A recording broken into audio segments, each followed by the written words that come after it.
Well, welcome to How I Got the Shot Photo Recipes with Chopstick Guys. That's right. I'm excited about sharing this shot that I took a few weeks ago. It's probably one of my most favorite shots of the year. It's a cool shot. This is a shot that, you know, maybe technically there's some things I've done that are really cool this year, but this is one of my favorite portraits of the year. And so this is of our dear friend Richard. And Richard just finished, I don't know how many years of Years and years and years. volunteer fireman in his local firehouse. And he finally this year was able to retire from doing that. He was a flight engineer for years. And guess what? He's also an incredible photographer. Yes. We've been shooting with Richard, I think, for about 12 years now. One of the most loved guys around. Yeah. And he finally this year was able to retire from doing that. He was a flight engineer for years. And guess what? He's also an incredible photographer. Yes. We've been shooting with Richard, I think, for about 12 years now. One of the most loved guys around. Yeah. If you know Richard, you love Richard. I think I even wrote when I posted this image, I said, yeah, if you know Richard, he's your friend because he's just an easy guy to like. Yep. But, you know, we had called up Richard. We were going to shoot with him that day, but we kind of surprised him. We showed up for lunch and we said, hey, Richard, because he went, you guys are really here early. We're not shooting till 3. Why are you here so early? We went, well, we wanted to eat with you and we want to take your photo today. And he was like, mine? But he actually loved it. And yet it was funny because he sat there and he went, I don't know that I've ever been on this side of the camera like for a real picture like this before. And it was so much fun. We made him run home and get his pants. Exactly. I think he had to take two trips back home to get things. Fire pants. But, and his helmet that everybody had signed. He was very proud of that. And so one of the things before I talk about how we got the shot or how I got this particular shot is also Richard, I hate to use the word, it's not, he got a little fame, but it really wasn't fame. Richard took a picture a few years ago, and it's kind of a tragic story, but I think it's a great photo that he took.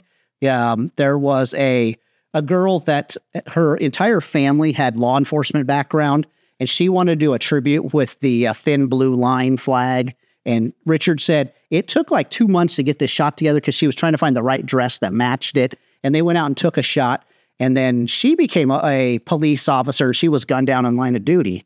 And so young girl. And this kind of became a national symbol. We always tell Richard, like, Richard, the one thing you could be really proud of this image is that you humanized police officers. So what an incredible tribute. So Richard is the photographer that took this photo. If you've never seen this photo before, now you kind of know a little of the short story behind it.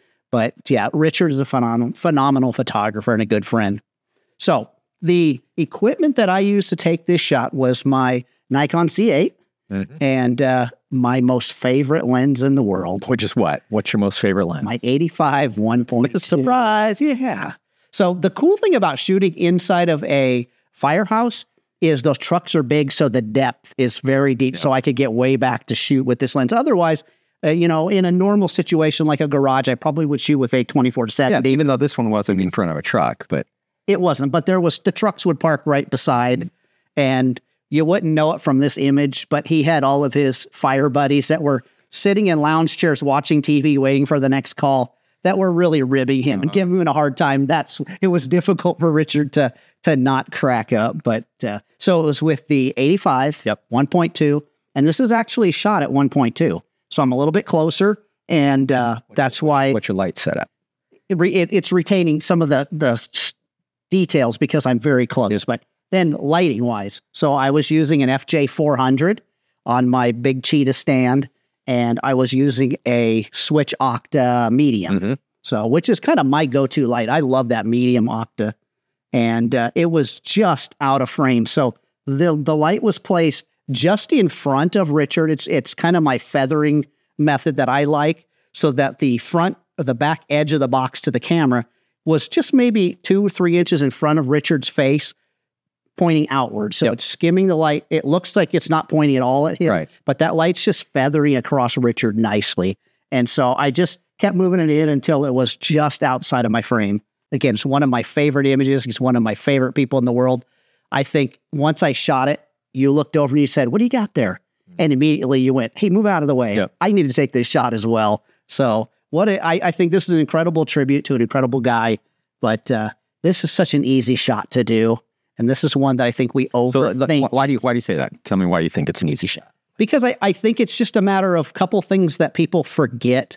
We do too much of we read in a book that says my light should be 45 degrees from the subject, 45 degrees up, 45 degrees pointed down.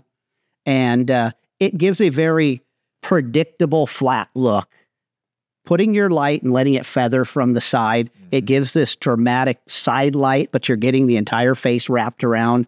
And it's one light. It's setting up one light. It's being aware of your backgrounds, placing the person in the right spot, and then firing that button. Yep. Yeah. Anytime I do a picture like this with this much drama with one light, I say it's an easy shot. I think that the thing that attracts me to this kind of image in general, and it's what we've been like really working hard to get through in pictures, is without any big distraction in the picture, it tells a story, right? So it tells a story through his positioning. You've got the line of coats behind him. You've got another locker set behind there that you see some of the reflective coats peeking out. Yep. Right. You can tell where he is without saying he's in a fire station. Yeah. Right. He's set up on that stool. His look of exhaustion, it tells the story. I just got off the truck and here I am just like, oh, okay, I'm done. And it says a lot. Yeah. So that's it. I think, you don't have to overthink it. This is a single light. This is, we all have these everyday heroes in our lives that have these jobs. Find somebody that you know and get out there and try it yourself. Go create a story with someone who's in your life. And I think you'll be pleasantly surprised with the results you get. So thanks for watching. Hey, don't forget. Yeah. Don't be lazy.